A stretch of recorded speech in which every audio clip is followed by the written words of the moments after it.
Sa Bacoor, Cavite, 11 na aresto sa bike repair shop na pwestuhan umano ng mga gumagamit ng droga.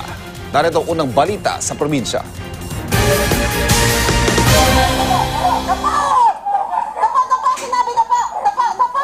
Ang magka-live-in na sina Michael Camanya at Crisanta Cacho lang dapat ang target ng bypass sa isang bike repair shop na ginagawa umanong drug den sa Bacoor, Cavite. Pero laking gulat ng mga operatiba nang abutan din nila ang siyam na iba pang bumabatak umano ng shabu.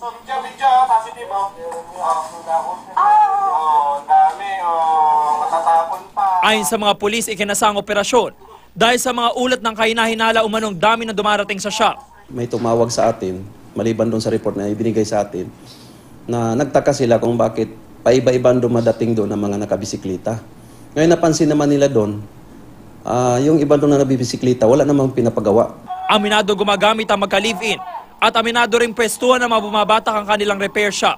Hindi raw sila nagpapabayad at nanghihingilan ng droga sa mga bumabata. Nakuha mula sa mga sospek ang mga pakete ng hinihinalang shabu na tinatayang nagkakalaga ng 17,000 piso. Walang payag ang siyam na iba pang naaresto.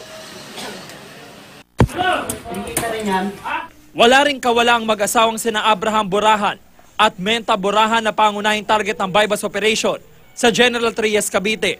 Naaresto rin ang mga kasama nilang sina Dandy Bawika na may warrant para sa kasong robbery at sina Gilbert Aurelia at James Jack Gonzales.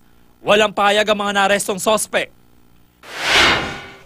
Sa kulungan ng bagsak na magpinsang Ricky Bihag at Renz Bihag matapos maaresto sa bypass operation sa Binyan, Laguna. Aminado si Ricky sa pagtutulak ng droga. Wala namang payag ang kanyang pinsan. Sa parehong lungsod, natsyempohan naman ng mga rumorondang pulis na bumabatak umano sina Rodrigo Alulot, John Paulo Landicho at Oscar Escudero. Hindi nagbigay ng payag ang mga sospek na napag-alamang mga dayo lang sa lugar. Nakuha mula sa kanilang 2 pakete ng hinihinalang shabu at mga drug paraphernalia. Para sa unang balita, James Agustin reporting.